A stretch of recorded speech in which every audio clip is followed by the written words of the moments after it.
أعوذ بالله من الشيطان الرجيم. بسم الله الرحمن الرحيم. Welcome everyone to Receiving Noor weekly Quran study. After the Thanksgiving break, we are starting with a new surah. We are continuing to study passages from the Quran, and Sister Yamina will again be leading the study. And we're again welcome to join in with our questions and comments. If there's something that you feel like you want to ask on the spot, which is important to clarify at that point, please feel free to do so. You can also keep your questions for the end, for the Q&A session. And we also encourage you to try to take mental or actual notes as you are with us in the session, because toward the end we'd like to go around and see if any of us can share what they are taking away from tonight's session. So with that and without further ado, I will turn to Sister Yamina. Jazakallah khair. أعوذ بالله السميع العليم من الشيطان الرجيم. بسم الله الرحمن الرحيم. والحمد لله رب العالمين والصلاة والسلام على سيد المرسلين. السلام عليكم ورحمة الله تعالى وبركاته. So inshallah, this new surah in our study is Surah 61. It's called Al-Saff, which means the row. It's a Medinan surah, meaning it was revealed in Medina, 28 juz. It's one of the 7 musabbihat. If you remember, when we studied Surah Al-A'la, that was also one of the musabbihat, which means that the opening ayah, the first verse of the surah, starts by mentioning something about tasbih. It was Surah Al-Hadid 57, Surah Al-Hashr 59, Surah Al-Jum'ah 62, which comes right after this one, Surah Al-Taghabun 64, Surah Al-Isra, the Ascension 17, and Surah Al-A'la 87, and this surah 61. The first ayah starts with سبح لله ما في السماوات وما في الأرض وهو العزيز الحكيم, meaning that all that is in the heavens and all that is on earth glorifies God, for He alone is almighty, truly wise. The second ayah is يا أيها الذين آمنوا لما تقولون ما لا تفعلون. O you who have believed, what do you say one thing and do another? Meaning, why do you profess that which you do not practice? And Surah 3, كبر مقتا عند الله أن تقولوا ما لا تفعلون. Most loathsome it is with God that you say what you do not do. Initially, my intention was to start from the second ayah, because I thought that we've already encountered these ayat on tasbih many times, especially when we went through Surah Al-A'la, Surah 87. But eventually, I realized that in order to grasp the various levels of meanings in ayah 2 and ayah 3, or you who have believed, why do you say one thing and do another? With God, it is most loathsome with God that you say what you do not do. To understand these 2 ayats and the ayats that come after at different levels, at deeper levels, we need to make sure we understand what tasbih means. Otherwise, we won't be able to see how the ayat that comes after the first one, how they are connected to each other, the first and the rest.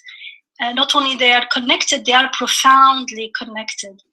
And how the first ayah, it's just like you learn at school, the first sentence gives you the main message of a paragraph, of a passage. Here, the first area is like a key to what's coming afterwards. And unless we truly understand this tasbih and what it means, then not only we won't truly understand the remaining ayat, but we won't also see the connection between the first one and the second one, for instance. It would seem like they are randomly put one after the other, which is definitely not the case, as we have seen again and again in our reflections on the Quran. Alhamdulillah, just so beautiful. The connections also are very beautiful.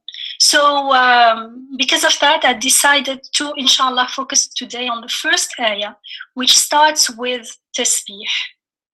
سبح لله ما في السماوات وما في الأرض وهو العزيز الحكيم.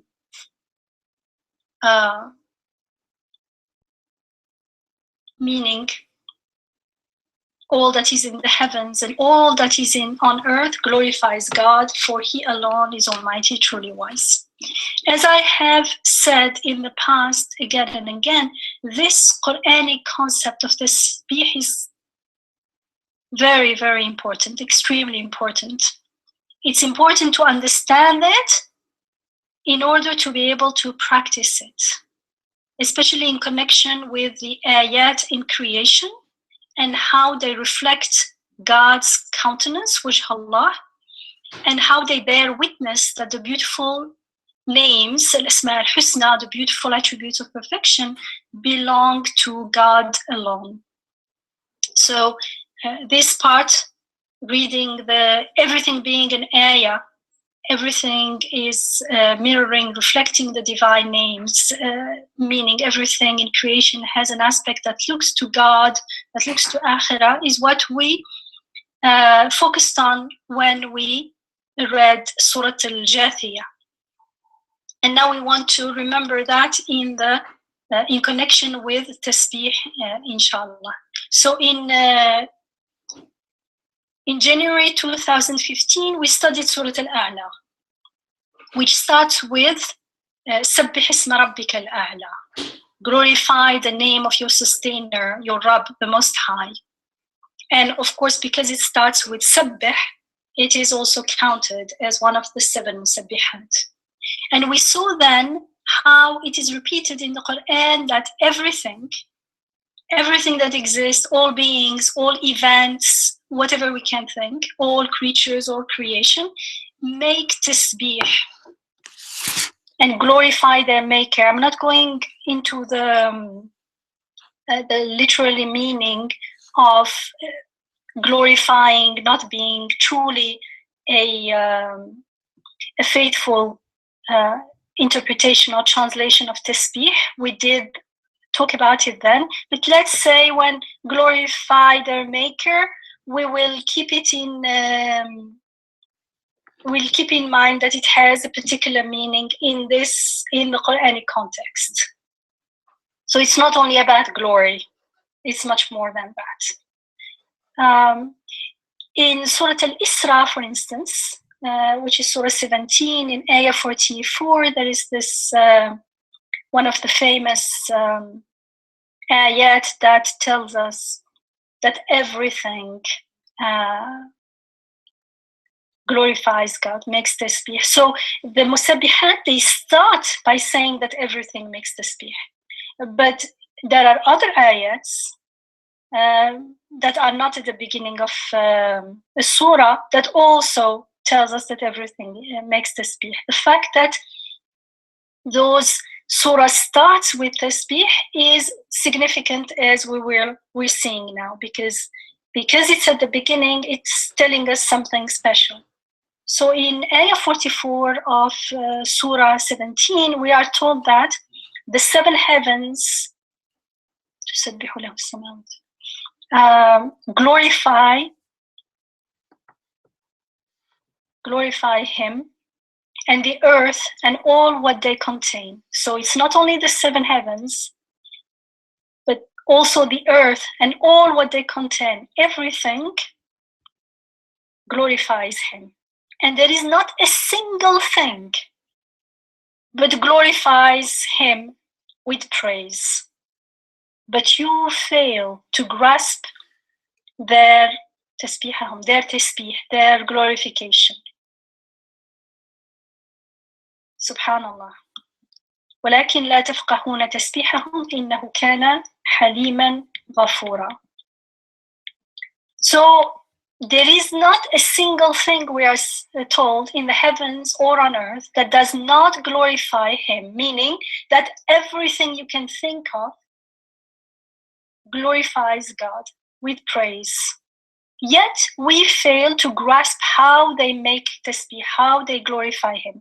Actually, most of the time we're not even aware that they are making tasbih, and we don't even know what making tasbih means. Even if we repeat the words, we say the words, subhanallah. So again, this is, we say the words, but we don't know what they mean, and therefore we are not actually, when we say subhanallah, it means I am glorifying, but actually I'm saying the word, if I don't know what they mean, I'm not practicing it, I don't feel any much in my heart, it means I'm saying something that I'm not doing. So this is just a clue to what's coming afterwards, inshallah. And so consequently, as a consequence of this, we ourselves fail to glorify God. If we don't understand how everything around us is making tasbih, we don't know that they are actually making tasbih, we don't actually understand what tasbih is, we fail to grasp it as we are told here, then we ourselves fail to make tasbih, to glorify God, when we are actually asked repeatedly in the Quran to make tasbih, to glorify God and praise him. Subhanallah, astaghfirullah. So when we read this ayah, 1744, and it says, but you fail to understand their tasbih, does it mean that, okay, that's it, I give up? It means I can't understand? That's not an option. I mean, I'm asking this question because I heard this being said. Many years ago, I was listening to something about tasbih, and someone said, okay, we are not supposed to understand. This ayah is saying you can't understand. This is nonsense. We can't just give up. If it is mentioned, it is for a reason first. So I can't say, okay, I can't grasp it, therefore leave it. And I don't have the option to give up because we are asked to do tasbih ourselves. In the Quran, there are so many passages where we are asked to glorify God, and the imperative form is used time and again, over and over. For instance, in ayah 41 of Surah 3, we are told, وَاذْكُرْ رَبَّكَ كَثِيرًا وَسَبِّحْ بِالْعَشِيِّ وَالْإِبْكَارِ, and remember your Rabb, your sustainer, unceasingly, and glorify him by night and by day. By night and by day, day in, day out, it means constantly. It doesn't mean when it's night once, it means constantly. So how can I answer to this? It's an invitation, it's a command actually, it's an imperative, do it. If I don't know how to make tasbih. Saying subhanallah is only part of it. It is what reminds me, so I can't forget, and then when I say subhanallah, it reminds me of the tasbih. And with those words, I'm supposed to be practicing the tasbih. But for that, I need to know what it is. In ayah 98 of Surah 15, we are told, فَسَبِّحْ بِحَمْدِ رَبِّكَ وَكُنْ مِنَ السَّاجِدِينَ. So glorify your Rabb, your sustainer, and praise him, and be of those who prostrate themselves. In Ayah 130 of Surah 20, we are told, وَسَبِّحْ بِحَمْدِ رَبِّكَ قَبْلَ طُلُوعِ الشَّمْسِ وَقَبْلَ غُرُوبِهَا وَمِنْ آنَاءِ اللَّيْلِ فَسَبِّحْ وَأَطْرَافَ النَّهَارِ لَعَلَّكَ تَرْضَىٰ. And glorify your sustainer, your Rabb, and praise before the rising of the sun and before its setting. And glorify him too during some of the hours of the night as well as during the hours of the day, so that you might attain to satisfaction, to happiness. Subhanallah. Can you see? Like our satisfaction, our happiness, our rida is related, connected to our constantly being in a state of tasbih, making tasbih constantly. In Ayah 58 of Surah 25, Al-Furqan, we are told, وَتَوَكَّلْ عَلَى الْحَيِّ الَّذِي لَا يَمُوتُ وَسَبِّحْ حَمْدِهِ وَكَفَى بِهِ بِذُنُوبِ عِبَادِهِ خَبِيرًا.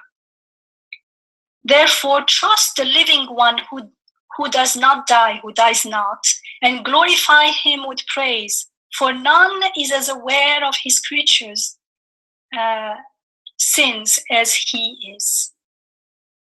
And in Ayah 15 of Surah 32, we are told إِنَّمَا يُؤْمِنُ بِآيَاتِنَا الَّذِينَ إِذَا ذُكِّرُوا بِهَا خَرُّوا سُجَّدًا وَسَبَّحُوا بِحَمْدِ رَبِّهِمْ وَهُمْ لَا يَسْتَكْبِرُونَ. Subhanallah. Only they truly believe in our ayat, those who, whenever they are reminded of them, whenever they are reminded of the ayat, they fall down, prostrating themselves, and glorify their Rabb, their sustainer, with praise, and who are never filled with false pride. Subhanallah. And in Ayah 55 of Surah 40, we are told, فَاصْبِرْ إِنَّ وَعْدَ اللَّهِ حَقٌّ وَاسْتَغْفِرْ لِذَنْبِكَ وَسَبِّحْ بِحَمْدِ رَبِّكَ بِالْعَشِيِّ وَالْإِبْكَارِ. Remain patient in adversity, for truly God's promise always comes true. And ask for forgiveness for your sins, and extol and glorify your Rabb, your sustainer, with praise by night and by day, day in, day out. Bil-ashi wal-ibkar. And in Ayah 39 of Surah 50, we are told, فَاصْبِرْ عَلَى مَا يَقُولُونَ وَسَبِّحْ بِحَمْدِ رَبِّكَ قَبْلَ طُلُوعِ الشَّمْسِ وَقَبْلَ الْغُرُوبِ. Bear with patience whatever they may say, and glorify your Rabb, your sustainers, with praise, your sustainer with praise, before the rising of the sun and before its setting. And in Ayah 48 of Surah 52, we are told, وَاصْبِرْ لِحُكْمِ رَبِّكَ فَإِنَّكَ بِأَعْيُنِنَا وَسَبِّحْ بِحَمْدِ رَبِّكَ حِينَ تَقُومُ. The original Arabic is just so beautiful. It makes your heart melt. Subhanallah. So it's and await in patience your Rabb's, your sustainers' judgment, for you are well within our sight. It's an expression filled with mercy and compassion and love. And glorify your Rabb with praise whenever you rise up.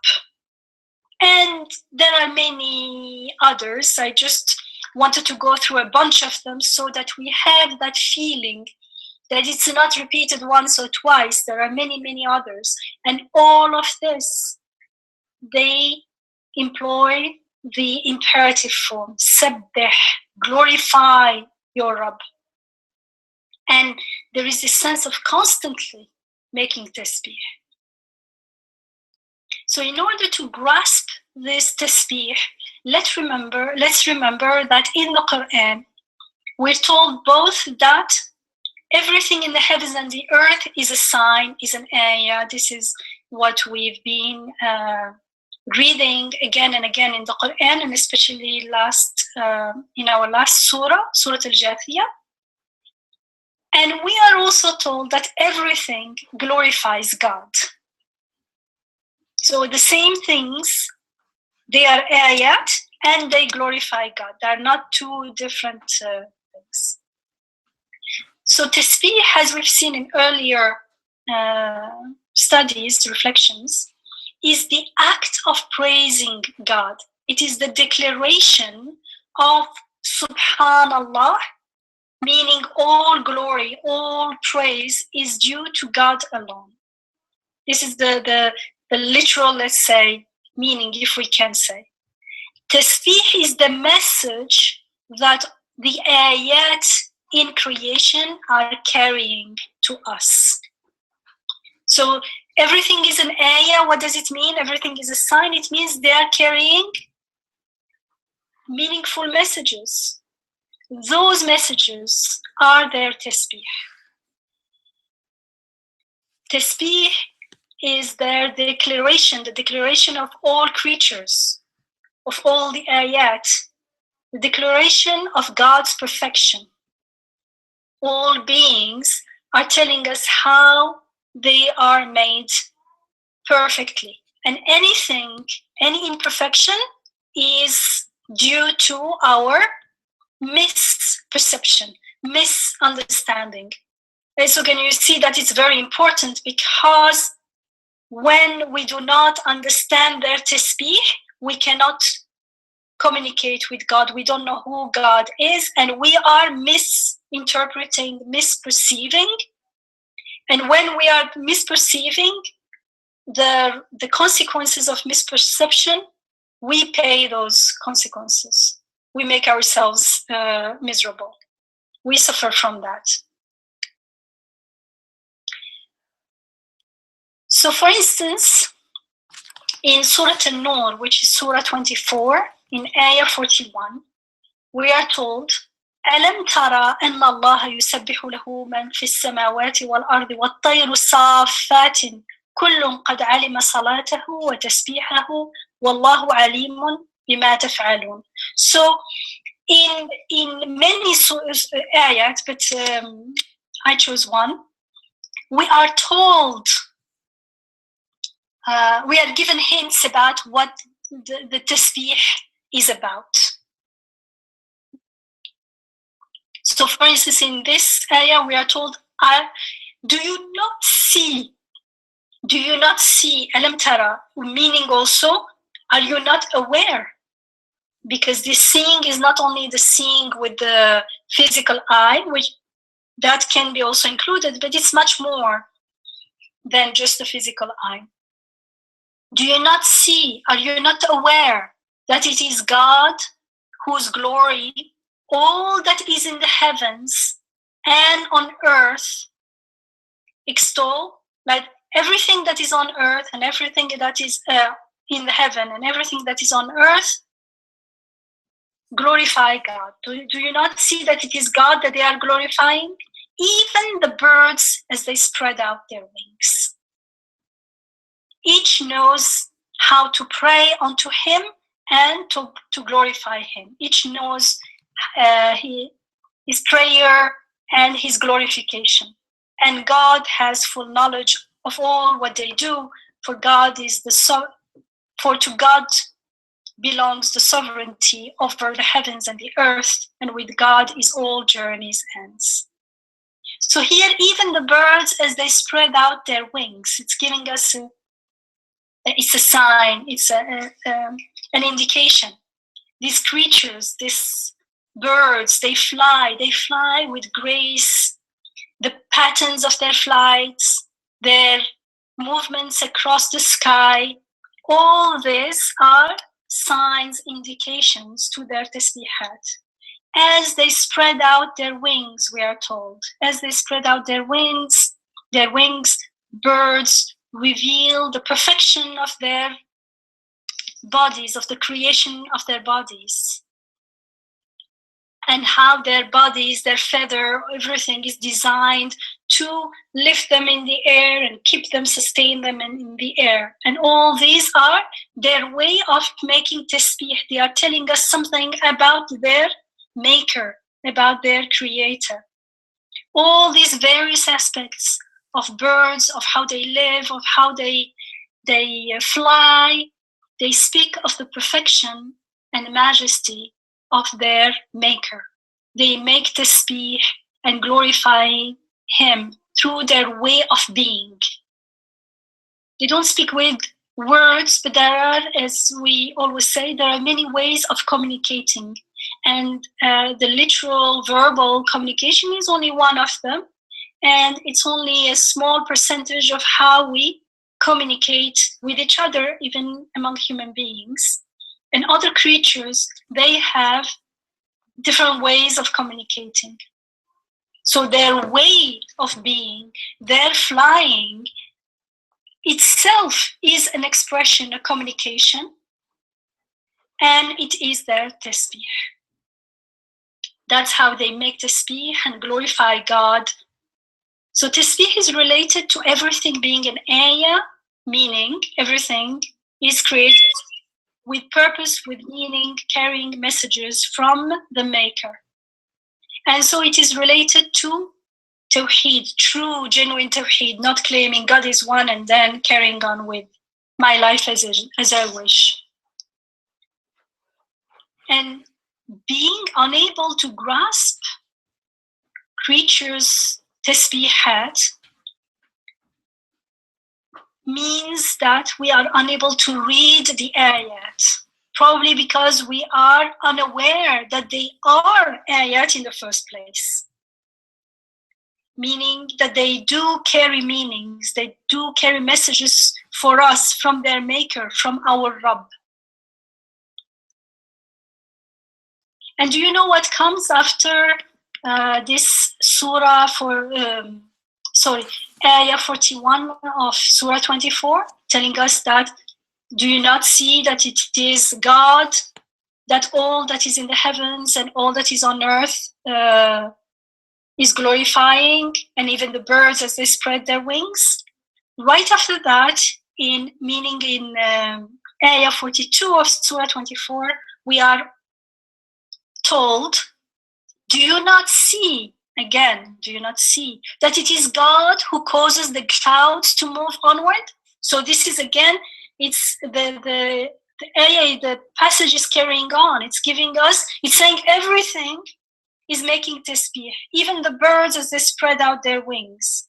They all know, each knows their prayer and their glorification. And then it says, do you not see that it is God who causes the clouds to move onwards, then joins them together, then piles them up in masses until you can see rain come forth from their midst? And it is He, and don't you see that it is He who sends down from the sky mountainous masses of clouds charged with hail? So all this is telling us, when we see that it is God who is causing the clouds to move and join them together, and then water starts falling, raining, whether it's rain or hail or snow, that's also tasbihat. That's how they are glorifying God. It means when I look at them, if I look with critically, asking not with ghafla, not with heedlessness, but consciously asking question, how can clouds randomly come together? How do they know that we need them to come together so we have rain? Why are the winds working in harmony with them to go to a particular place where rain is needed?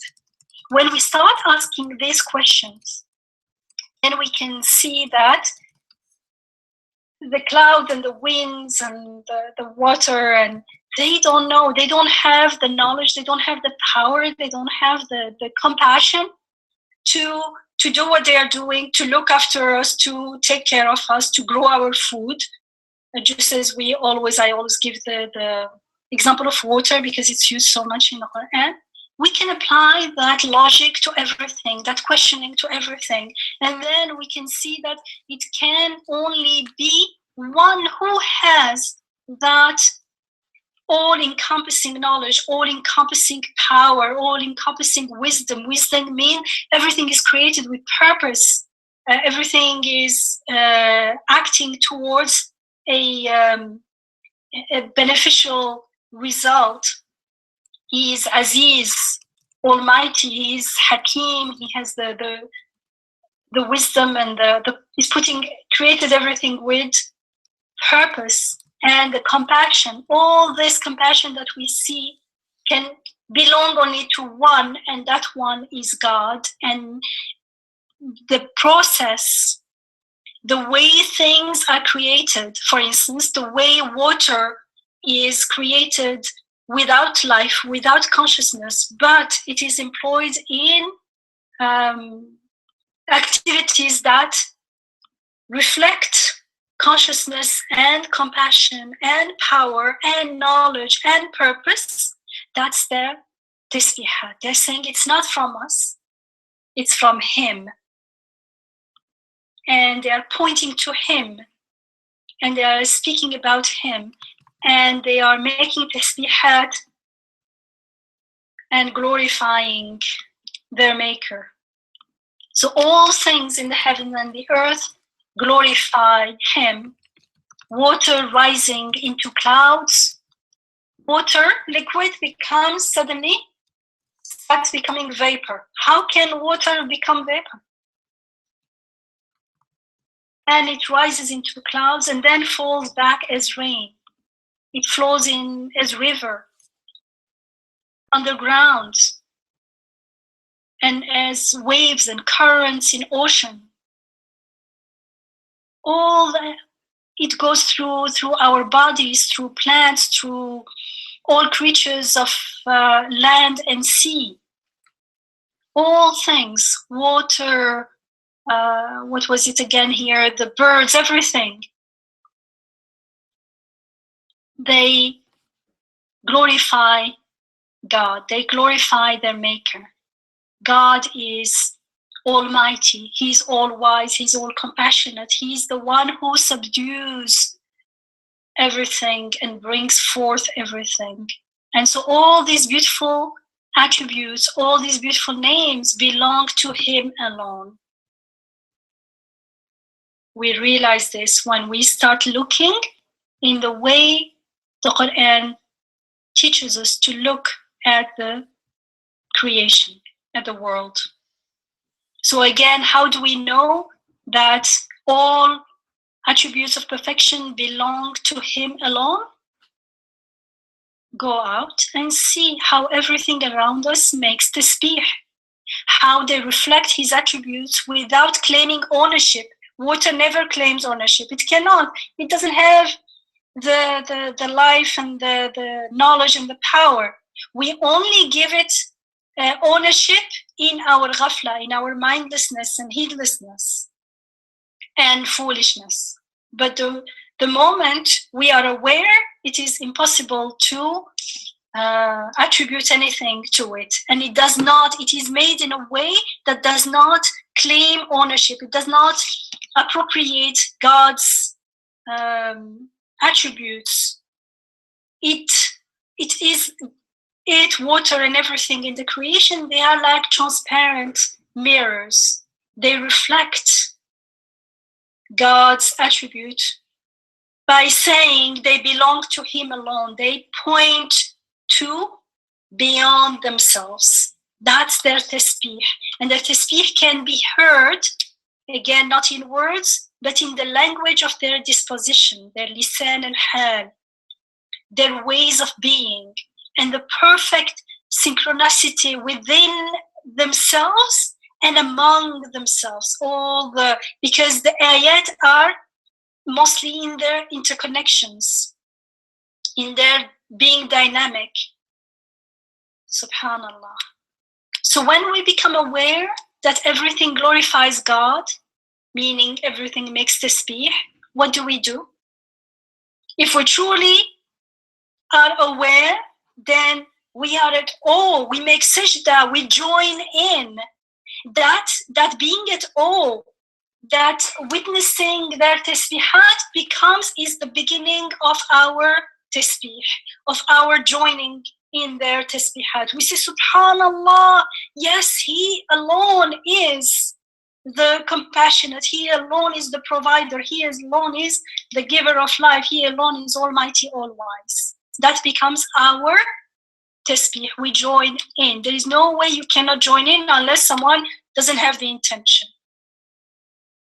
And the only way we can make tasbih is by joining in, meaning by being aware of the tasbihat around us and understanding them, grasping them, being part of them, participating in them.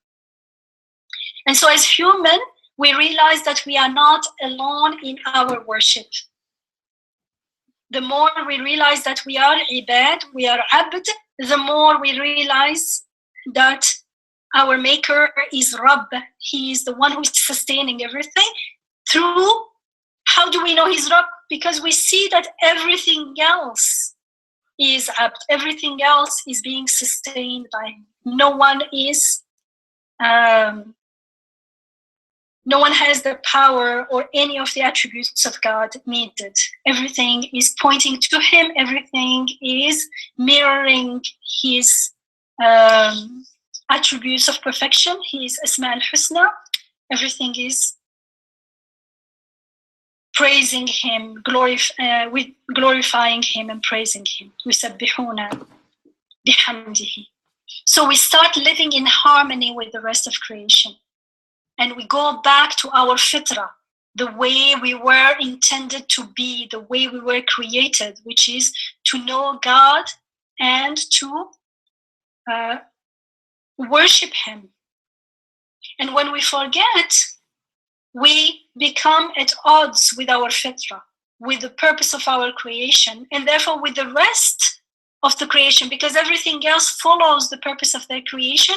We're the only ones who can choose to surrender and follow the purpose of our creation, or choose to not follow. And when we do not consciously choose to follow, we fall at odds with the purpose of our creation. But whenever we remember, then we make istighfar, we repent and come back, and we come together in praise like Prophet David alayhi salam, who was making tasbih, we are told, together with the mountains and the birds. In Surah Al-Anbiya, Surah 21, Ayah 79, we are told, وَسَخَّرْنَا مَعَ دَاوُودَ الْجِبَالَ يُسَبِّحْنَ وَالطَّيْرَ وَكُنَّ فَاعِلِينَ. We caused the mountains to join Dawood in glorifying God, and likewise the birds. And it's also mentioned in Surah Sad, Surah 38, Ayah 18, we are told, behold, we caused the mountains to join him, meaning Dawood alayhi salam, in glorifying God at sunset and at sunrise. إِنَّ سَخَّرْنَا الْجِبَالَ مَعَهُ يُسَبِّحْنَ بِالْعَشِيِّ وَالْإِشْرَاقِ. So just like we are told to make tasbih, to glorify God, bil-ashi wal-ishraq, at sunset, at sunrise, which can be understood day in, day out, constantly. The mountains do that anyways. And it's when we realize, it's like they are reminders. It's like there is no way we can forget when we live with that consciousness of what's going around us, when we know that everything is an ayah, and we perceive everything as an ayah, and we hear and we see and we are aware of their tasbihat. So there is no way we cannot be making tasbih with them. And there is no way we can forget, because everything around us is reminding us. It's like you go somewhere and everyone is talking about the same thing. After a while, you start talking about it as well. So just like everything in the worldly is like pulling us away from remembering God, everything is in the creation is pulling us into the remembrance of God, into joining their tasbih. So when we intend to respond to the Quranic command to glorify God, we're in the Quran, we're told again and again, sabbih. glorify God. So now the first thing we need to do is that we make the intention, the niyyah. And remember, niyyah means the decision to do it, to respond to the Quranic command. I want to glorify God now. Then we'll have to decide to learn how to glorify God.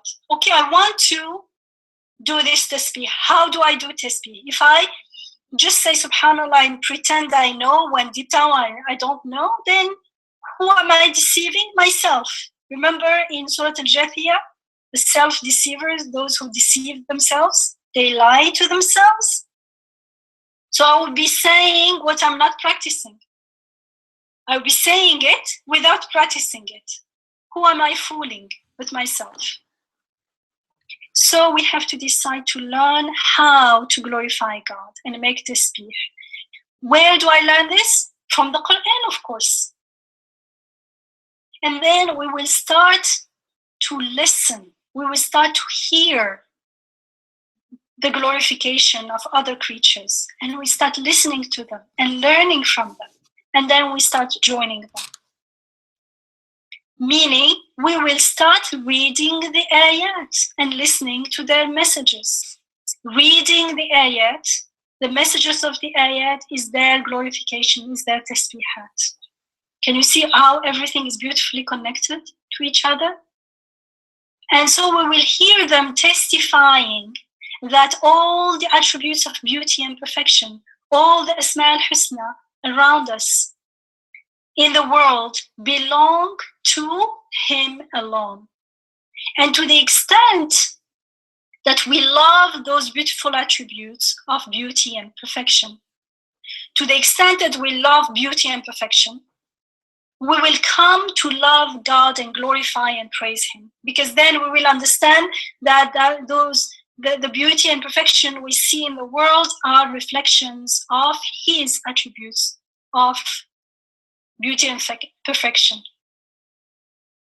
They belong to Him alone. And so our love for beauty and perfection won't be stuck in the things themselves, but will go to God, because everything around us, when we see something, a beautiful flower, for instance, it is not saying that I am beautiful. It is telling us how it has been made in a beautiful way. It is an ayah, it is making tasbih, it's saying, my maker is the loving one, the beautiful one, the one who gives the best forms. And so we start, the more we reflect and ponder and meditate on the creation of the flower, the more we start seeing how it is glorifying its maker. And then we start joining in its tasbih, and we will say, blessed be God, the best of creators. For instance, Tabarakallahu ahsan al-khaliqeen. Subhanaka, glory be to you. You are the beautiful. You are al-jameel. You create everything in a beautiful way. You are al-musawwir. You are the given of forms. You give it the best of forms. You are al-wadud, the loving one who created this link, this love in me for this creature out there, for colors. You are the one who gives colors and beauty. You have embellished. You are the one who have embellished your creation with beauty and artistry. You make most excellent everything that you create. In Surah Al-Sajda, Surah 32, Ayah 7, we are told, الَّذِي أَحْسَنَ كُلَّ شَيْءٍ خَلَقَهُ. It is He who makes most excellent everything that He creates.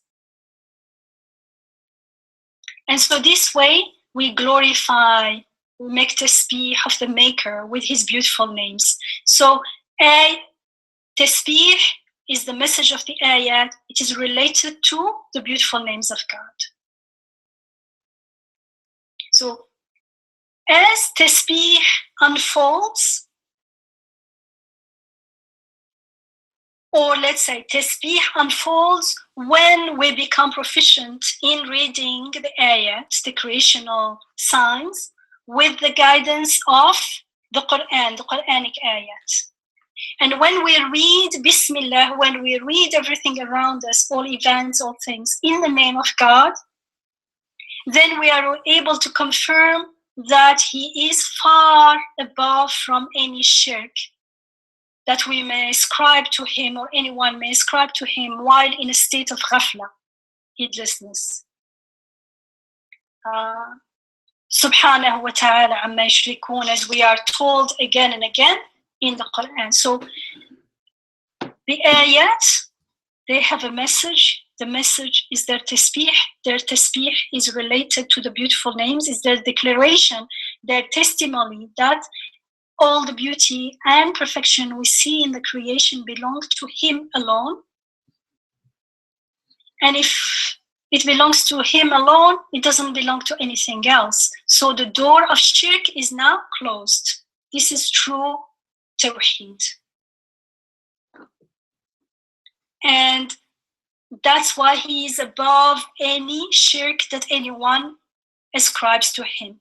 When I say, oh, this flower is beautiful, oh, the food I cooked is really nice, I am the creator of this food.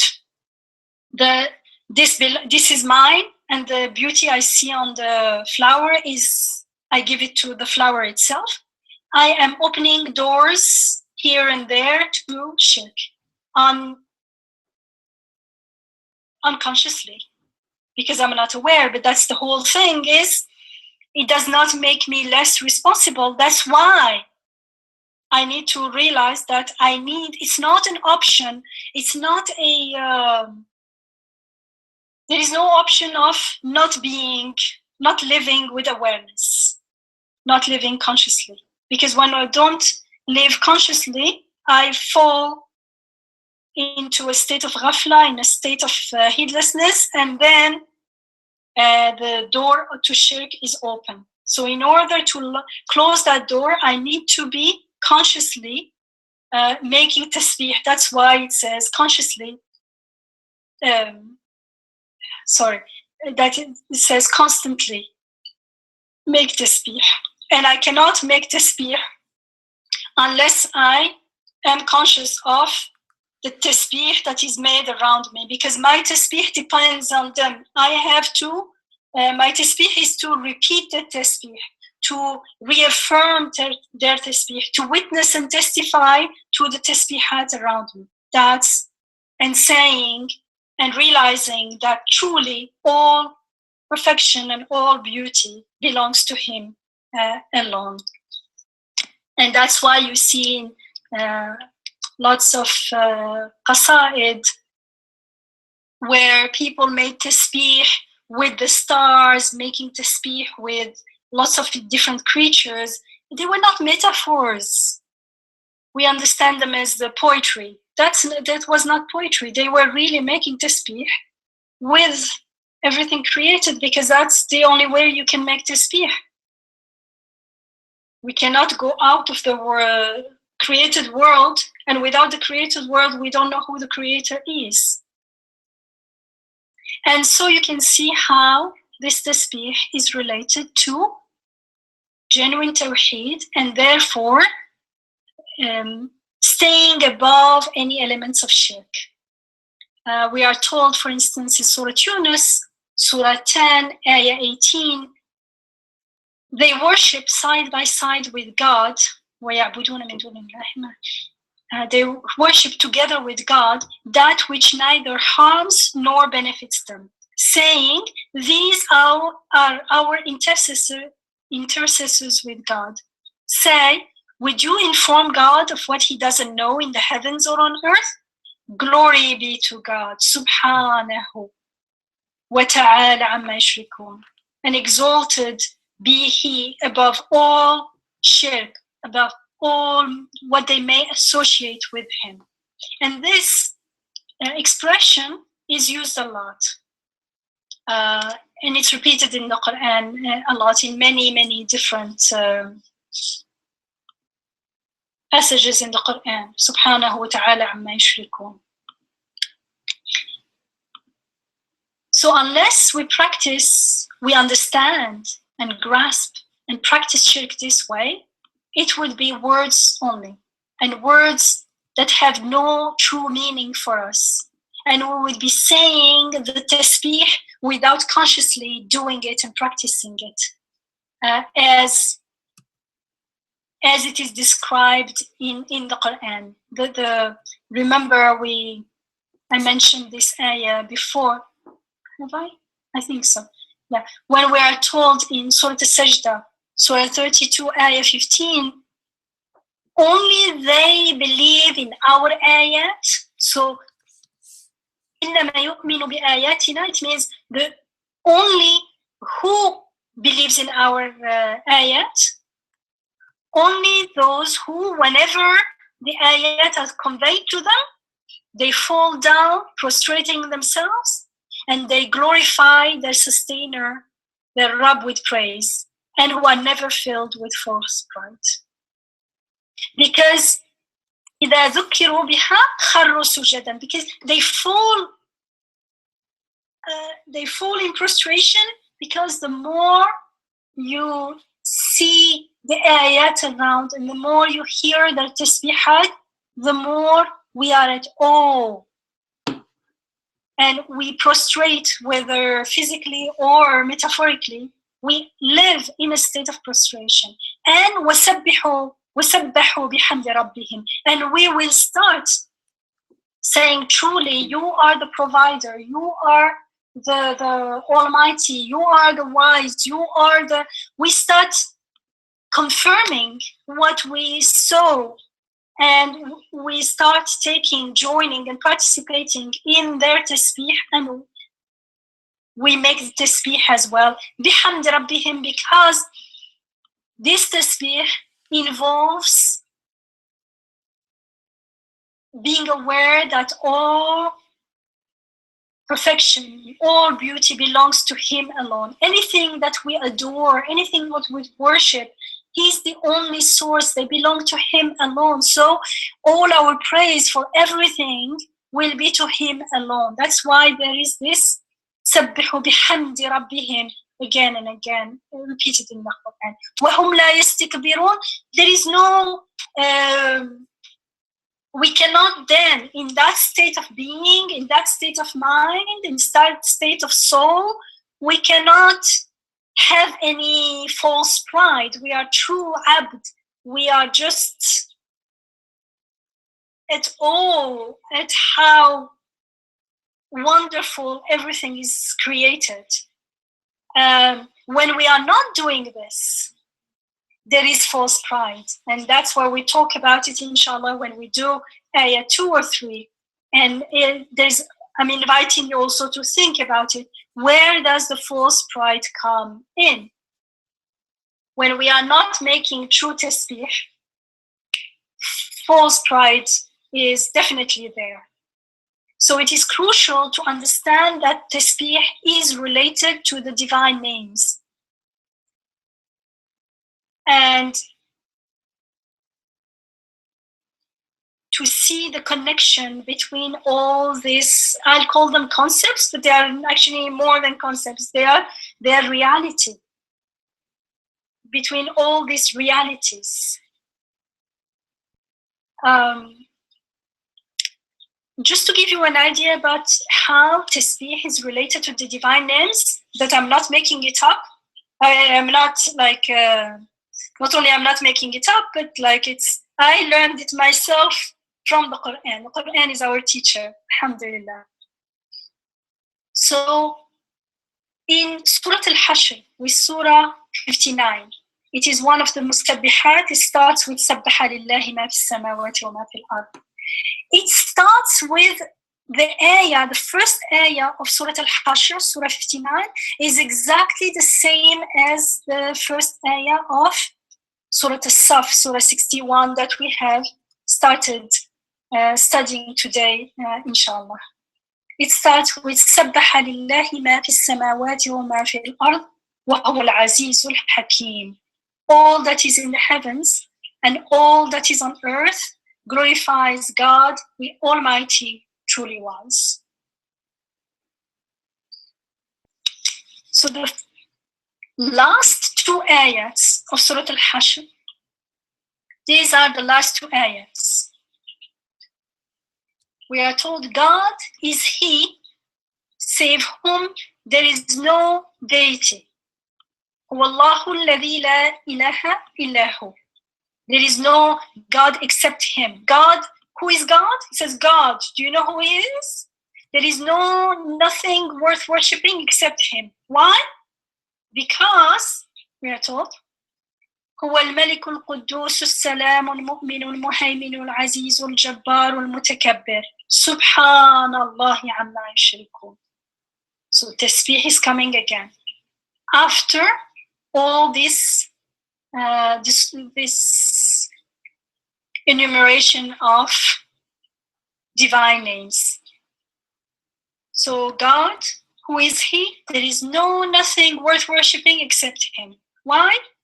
He is the sovereign supreme, the holy, the one with whom all salvation rests, the giver of faith, the one who determines what is false, true and what is false, the Almighty, the one who subdues wrong and restores right, the one to whom all greatness belongs. Utterly remote is God in His glory, subhanahu, from anything amma yushrikun, to anything which they commit shirk, which they ascribe to Him, or ascribe to His divinity, let's say. The next ayah, again, هو الله الخالق البارئ المصور له الأسماء الحسنى يسبح له ما في السماوات والأرض وهو العزيز الحكيم. So the last ayah of Surah Al-Hashr, which is ayah 24, it says, He is God, the creator, the maker, who shapes all forms and appearances. And now after all these beautiful names, says, carry on, etc. To Him alone belong the beautiful names. All the beautiful names, all the beautiful attributes of perfection you can think of, they all belong to Him. They don't have to be in this list. How do I know that this is true? It gives me, the ayah has the answer. It says, لَهُ الْأَسْمَاءُ الْحُسْنَى. يُسَبِّحُ لَهُ مَا فِي السَّمَاوَاتِ وَالْأَرْضِ. Why the beautiful attributes of perfection belongs to Him alone? Because look around you, everything that is in the heavens and on earth glorifies Him. Subhanallah. How do I understand? Well, and they glorify Him there are two ways of understanding it. In reality, they glorify Him because He alone is almighty, truly wise. But as far as we are concerned, we understand through their glorification that He alone is almighty, truly wise. Remember how the surah started? All that is in the heavens and all that is on earth glorifies God, the Almighty, truly wise. And the last ayah says, He is God, the creator, the maker, who shapes all forms. To Him alone belong the attributes of perfection, because, I'm adding the because, all that is in we know this because all that is in the heavens and on earth glorifies Him. And when we understand the glorification, the tasbihat of everything, then we realize that He alone is almighty, truly wise. And that's what the surah started with. It's just so beautiful and so concise and so, there is lots of rahmah, lots of compassion in the way we are taught everything. If we but have the intention, if we but look at it with that, the intention to learn from it. This is a message from my Rabb for my tarbiyah. He is teaching me how to become an abd. He's teaching me what this ayah is not just telling me you know what? Everything glorifies. It's not just gossiping. It is teaching me, giving me clues. These messages, these units of the Quran, they are the ayat. They have messages and messages about what's going in the world out there. And so I understand that, oh, okay, everything, all the beautiful names, all the attributes of perfection truly belongs to him. How do I know that? Go and check how they make their tasbih. And of course, it's not in this particular area, but all around in the Quran, you will find many, many clues and signs, indications to how everything is making tasbih. And we understand then that truly he alone is Al-Aziz Al-Hakim. وهو العزيز الحكيم. He truly alone, he is almighty, truly wise. We then can confirm it. So back to the first surah of Surah Al-Saff, Surah 61, which says that all that is in the heavens and all that is on earth glorifies God, the Almighty, truly wise. How do we know that God alone is Almighty, truly wise? Because all that is in the heavens and on earth, and all that is on earth glorifies him. So glorify here is a key word. If I just go, as I had intended to do in the beginning, go to ayah 2 without resolving all this, I would be deceiving myself. I wouldn't have realized that it is a key. The beginning, I was like, something is missing. I don't get it. What's the relationship of the second ayah with the first ayah? But then when you go back and reflect and listen. Reflection means, I don't know, but just recite the ayat and listen to them until something starts unfolding in your heart. They start speaking. Actually, they're speaking from the beginning, but it's me who was not listening because I thought I knew. I thought I had my way of doing things. I found a shortcut. There is no shortcut. You just follow the sirat. The sirat is the paved way. It has already been paved. There is no other way you are going to find yourselves. So when I realized that and made istighfar and just surrender and follow in the path and listen, and then you start hearing. And you realize that this sabbaha, the glorification, is the key to understanding this surah, inshallah. And so now we know how we can understand that God is Almighty, truly wise, to the extent that we understand the tasbihat. Can you see in the first ayah, there is a connection between tasbih and the divine names. Al-Asma al-Husna, the divine names of the beautiful names of God. So again, it is another opportunity to remind ourselves how important and how significant and crucial it is to witness shahada, make shahada. As it says in the Quran, alam tara, do you not see? So we have to see and witness and hear and grasp the glorification, the tasbihat of all beings in the heavens and on earth in order to confirm the message of this first ayah, inshallah. سبحان ربك رب العزة عما يصفون وسلام على المرسلين والحمد لله رب العالمين. So for next week, inshallah, my question is, or my suggestion, let's say, is that we reflect on how are the next two ayat. Let's start with two ayat only, and then inshallah it will unfold step by step. How are the next two ayat connected to the first one? Remember so we are told all that is in the heavens and all that is on earth glorifies God. the Almighty truly wise, O you who have believed, Ya ayyuhalladhina amanu. So this is not about others. This is about speaking to the believers particularly. Why do you say one thing and do another? Why do you profess that which you do not practice? Most loathsome it is with God that you say what you do not do. So when we profess something that we do not practice, it's something very, very hateful in the sight of God. It's not something like, okay, so what?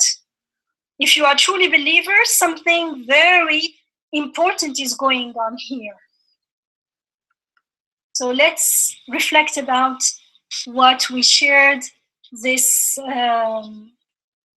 evening, inshallah, and relate it, use it as a step to listen to what the next ayat are telling to us. So we're not trying to actively understand. Once we understand the word, we listen. We listen with our hearts. We feel something. In the beginning, you feel that there is a connection. And you say, yes, there is a connection. But what is it? Inshallah. سبحانك لا علم لنا إلا ما علمتنا إنك أنت العليم الحكيم وآخر دعوانا الحمد لله رب العالمين اللهم أرنا الحق حقا وارزقنا اتباعه وأرنا الباطل باطلا وارزقنا اجتنابه آمين والحمد لله رب العالمين.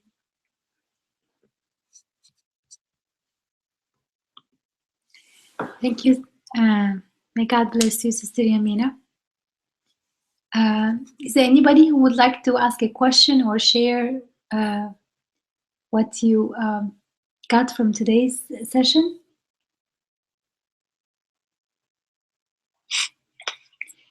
One thing for me was the link between happiness and glorification that was mentioned earlier in the beginning. In one of these verses that Sister Yamina cited, it was saying that glorify God day in, day out, in the beginning of the day, at the end of the day, and so on, so that you may be happy, you may be fulfilled. So that's something that, inshallah, I want to internalize. And the other thing was, as Sister Yamina was talking and emphasizing tasbih as glorification, I remembered the passage in Surah Baqarah where in the Adam story, there it says that when God announced that He's about to create a vicechair and a Khalifa, a representative on earth, the angels wondered and asked, why would you create someone who would shed blood? And then they go on to say, and we praise you. So that is another key, because it's almost indirectly saying that angels are saying the reason for existence is to glorify you, to praise you. That's why things are created, and they're asking, we don't see how this human being going to praise you. We see that he's going to shed blood, and then God responds by saying, I know something you don't know. It doesn't say they won't shed blood, they have the potential, but then there is also this potential of praise.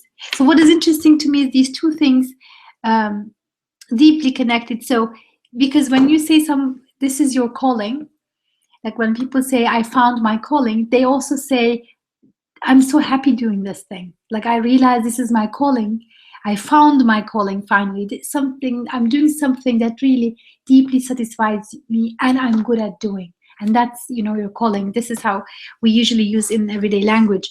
And so what does it mean for human beings to have this calling of praising? Like every human being, this is the reason for existence, for anything. Everything is for the purpose of praising. As Sister Yamina was highlighting, inshallah, we can understand and internalize that everything in the world is making tasbih, and this includes us. And that is something crucial and deeply rooted in what it means to be human. Like, it's not an external thing. I would like to do something else.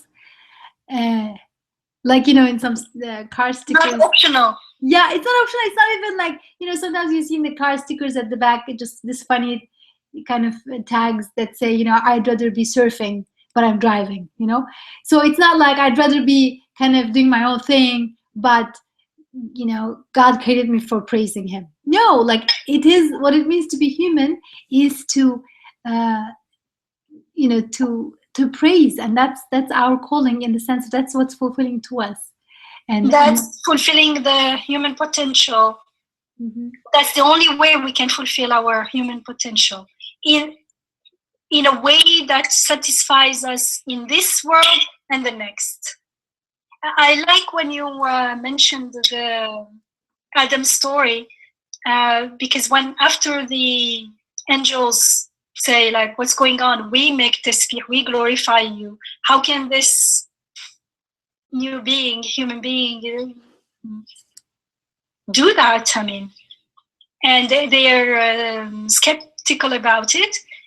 The answer is that he was taught the names. So you can, again, this is a hint of the relationship between tasbih with the divine names that is indicated in many passages in the Quran, as we just saw in Surah Al-Hashr, for instance.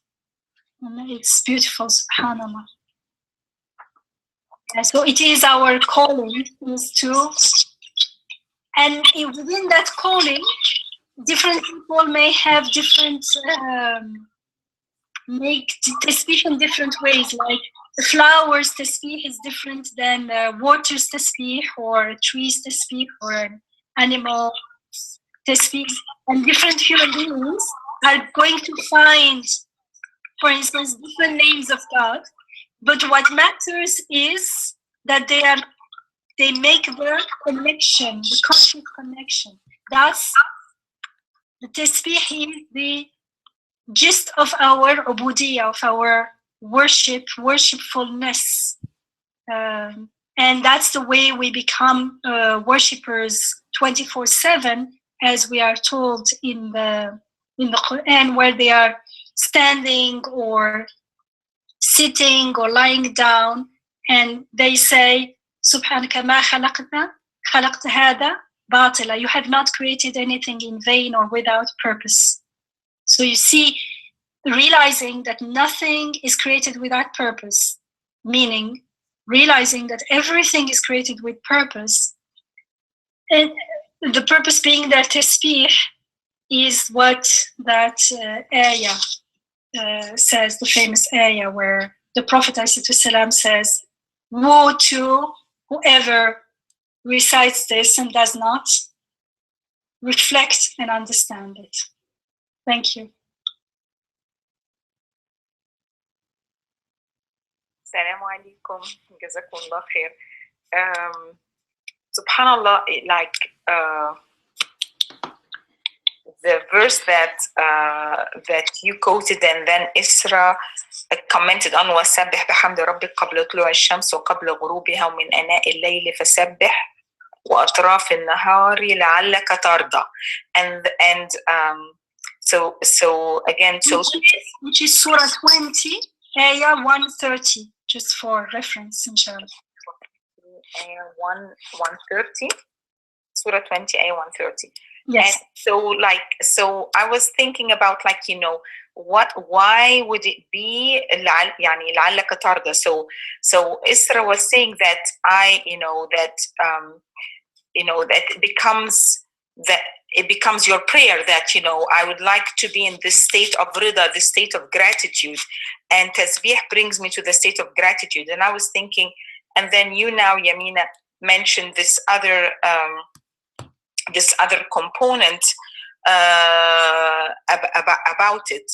So subhanaka ma khalaqta hadha batilan, Allah, oh my Lord, people who contemplate, they look and at everything, whether they are sleeping, standing, lying down, and say, oh my Lord, you have not created anything without purpose. And then when you put these two meanings together in my head, so you're at either one of two states. In a state where you're at awe at something is so beautiful that, for example, today, like driving, the trees in Charlottesville now have copper colors, copper golden colors that are so beautiful, like you have to lose your way because, and part of you just adores this beauty, realizes like, mashallah, how beautiful this is, how the colors bring you warmth, and then you keep thinking, oh my, mashallah, if this is earth, how would heaven be? So it takes you to Allah. So that is when it's in awe. But also things happen where you become very upset at things that happen and upset you or anger you, or just stir you in a bad way, and your only way of coming back is to say subhanaka ma khalaqta hadha batilan, like this thing that's upsetting me or angering me or stirring me is not created without purpose. I might not be able to see the purpose, but if I could realize that there is a purpose and see that this purpose makes tasbih to you and this purpose points to you, then I will still have rida. I will still have this ability to be grateful, even when it's not in the way that that I'm expecting to be grateful in, because it's easy to be grateful when things are like beautiful and amazing. But on the other hand, that's the side that is not easy. Jazakumullah khair. That's why it's not easy, because we are not proficient in reading the signs. So we get all upset and get in state of despair, and when we don't know, when we misperceive what's going on. I don't, like, there is anger, but like anger can be read correctly or incorrectly. Something unwanted, illness and everything can be read correctly or incorrectly. We read it to the extent that we are aware and remember that it's an ayah. Or at least we are open to receiving the message. We wait, we are patient until it is revealed onto us.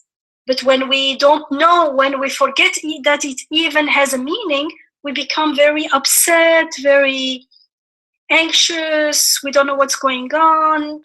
It seems like everything is going against us and things like that.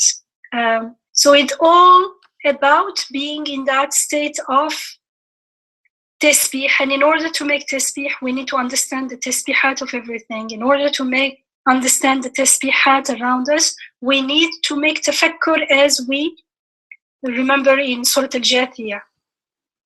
And in this ayah that we mentioned now, and Alia was referring to, it's actually ayah 191 of Surah Ali Imran, Surah 3. So it says, الَّذِينَ يَذْكُرُونَ اللَّهَ قِيَامًا وَقُعُودًا وَعَلَى جُنُوبِهِمْ وَيَتَفَكَّرُونَ فِي خَلْقِ السَّمَاوَاتِ وَالْأَرْضِ رَبَّنَا مَا خَلَقْتَ هَذَا بَاطِلًا سُبْحَانَكَ فَقِنَا عَذَابَ النَّارِ. So those who remember God when they stand, when they sit, and when they lie down to sleep, which means in all their ahwal, in all their ways of being, all the time, whatever they are doing. And thus they reflect, they meditate, يتفكرون, on the process of creation, في خلق السماوات والأرض, how everything is being created, of the heavens and the earth. And then the more they make tafakkur, the more they reflect and meditate and contemplate, the more they exclaim, "Oh, our Rabb, oh, our sustainer, you have not created anything without meaning, without purpose. Subhanaka. You see, they immediately join in with the tasbih, because when you start seeing the purpose of creation, their purpose being glorifying and praising God, you start praising with them, you start glorifying with them. So they say Subhanaka. This Subhan is not just with words, it's a whole. You cannot not say it with words when you are in that state, but it's not only with words. And it's expressing something much deeper, something that they are witnessing, seeing, witnessing around them in everything. Subhanak. فَقِنَا عَذَابَ النَّارِ. So keep us then from suffering through fire. Because whenever we forget this, whenever we don't see this, then we get closer to the fire of heedlessness, the fire of forgetting that everything has a meaning, and the delusion that things are just happening on their own, that we forget about akhirah, we forget about the purpose of creation and our purpose of creation. So we forget about our true calling, and we forfeit our true fulfillment and our true happiness, as Isra was mentioning, which is, I think, very, very significant, very important. And it's beautiful how all these things are connected. So it's not very complicated. It's actually, once you start, everything will fall into place, inshallah.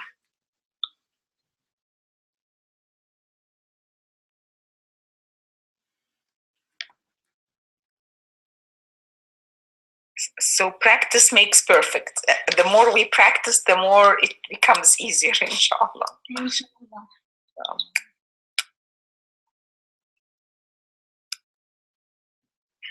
Today, this is unrelated, but a little bit related. So today, I met a colleague at the library, and he's from Tibet, and his name means I had a paper with his name, but I'm not finding it. But his name means the one who holds to wisdom through listening and contemplating. Isn't that interesting? The one who holds to wisdom through listening and contemplating. So, subhanallah, inshallah, if I see this gentleman again, I'm going to share these verses so that he knows how listening and contemplating is like a core, inshallah, for our religion.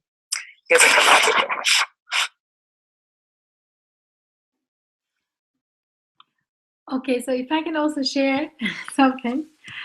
So I was looking at this National Geographic special issue about human body, and so there is there are incredible stuff here. But so there's one thing that I came across. It's talking about endocrine system and how the glands, endocrine glands that secrete hormones, how they do amazing stuff. And then it says, this hypothalamus has two types of hormones. One, it stimulates action, like growth, and the other inhibits the same action. And then I just want to read just one short paragraph here. We can look at this fact as an ayah, or as making tasbih, or we can look at it as in ghafla, in unaware state. So the paragraph goes like this: why the opposing actions, like why stimulate growth and then inhibit growth? And then it goes on saying, the two responses illustrate the yin-yang genius of the endocrine system. Once a body response gets going, the growth of a child's bones, for example, there will come a time, such as adulthood, when that action has to stop. the hypothalamus is a master of balance, keeping the body in tune and on time. So, like we can, when Sister Yamina was mentioning, you know, I mean, the Quran is mentioning everything is glorifying God, making tasbih. We can look at this tiny kind of part of human body, this gland, hypothalamus, as either just there somehow randomly, or just somehow, or is it's praising. It's like it's a master of balance, doing the right thing at the right moment to keep our body in tune and on time. So it is saying by this action, subhanallah, it's saying, look at me, how I'm made means to do what is most needed for you in the best way. I mean, you can say this is the genius, or it's saying it's glorifying the wisdom. And someone is deciding about our height. I knew someone, haven't seen, she was like 16 or something, and she was so tall. And I remember how the whole family was very sad because she was so scared. She was growing and wouldn't stop. We only understand it when it goes wrong. That it is and she was like, I remember because we had lots of girls, you know, from the media and everything. Everyone wanted to get taller. And this woman, I had not seen the daughter for a while, and she started crying. And she said, like, someone was saying, oh, I hope I'll get taller. She started crying, and then she shared with us that her daughter, who was at that time 15, 16, was already like almost 6 foot tall, and the doctor said we cannot stop it. They call it, it's like a disease, like an illness, like it's not balancing. Subhanallah, it means it's not doing it on its own. It's receiving a command. Someone is deciding on how tall or how short you will be, but we're not even aware of that, subhanallah. And it's just incredible that the same gland is, responsible for both. It's going to clearly it can't be, right? Because clearly it can't be doing it itself. Yeah, it's saying, it's making tasbih, it's being employed. It's saying, it's not from me.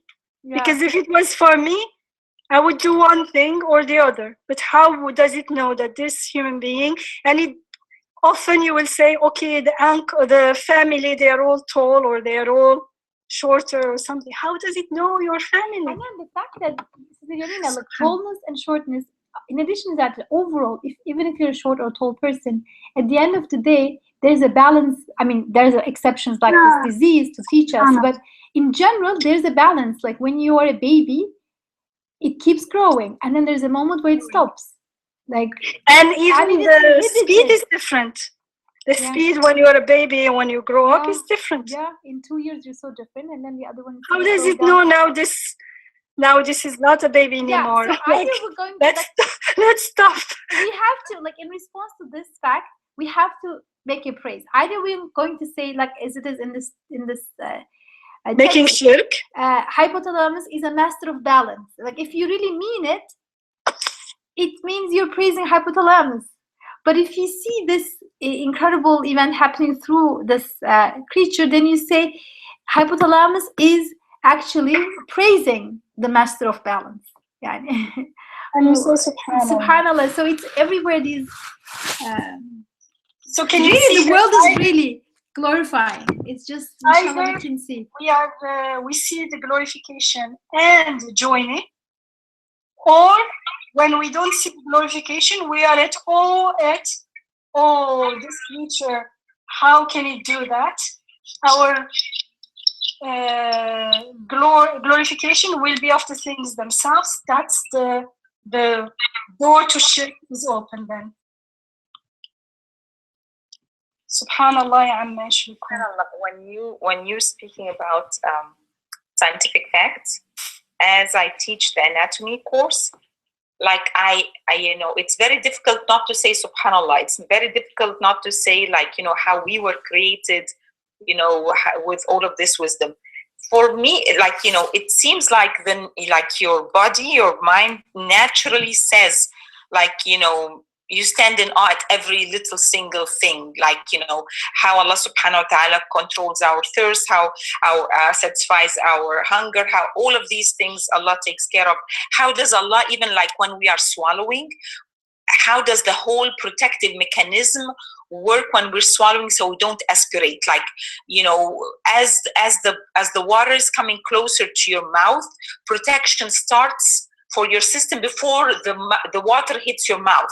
Like, if you're gonna drink from water versus you're gonna take a spoon of like liquid, different mechanisms start before it hits your mouth. So subhanallah, the thing that I find interesting is that how far people go to say the intelligent mechanism, like the mother nature. Like, I think they keep that's the niyyah. That's the niyyah. That's why niyyah comes first, our intention. And when we make the intention to make tasbih, it becomes easy. But we have to first make the niyyah, and second, not to just say it without actually being careful and making tafakkur around us. We don't have to all know anatomy, just looking at the seasons around us. Now it's raining very heavily here, for instance. Subhanallah, you say. Subhanallah. So once we have that intention, it becomes easy if we decide, how do we make tasbih? How does everything makes tasbih? The moment we start getting how everything is making tasbih, then it becomes easy, inshallah, to join them. Because as we witness it, we will be in awe and say subhanallah. And we don't have to know what the name of God is, the balancer, but whoever is responsible for that's a perfection, something beautiful, it belongs to him alone. So like you said, Yamina, today it was raining heavily in Charlottesville, and several people that I met mentioned something about the rain, until one lady I met, she said, we were in dire need of this rain, or the land was in dire need, or it was about time for rain to come because we were in dire need of the rain.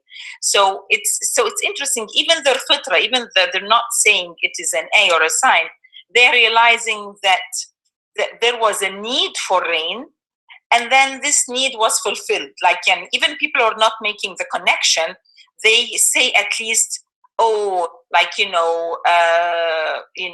finally, we got rain, we were in dire need for rain, or finally this happened.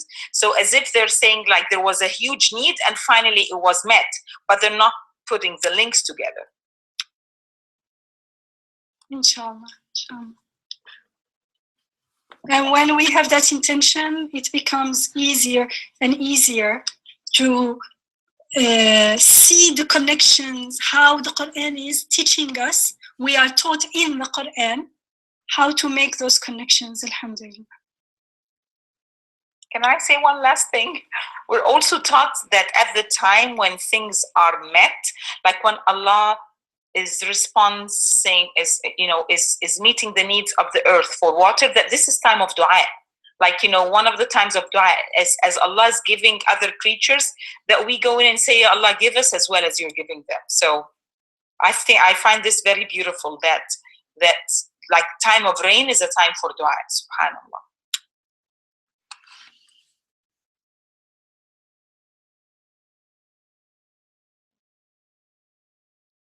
Yeah, and on that note, if it's a way of saying you're sending what I most need from nowhere, from the clouds. So you can send me other things too. It is, I have an evidence that you can do whatever you want. I mean, if you think about it, something we need most is coming from from the clouds.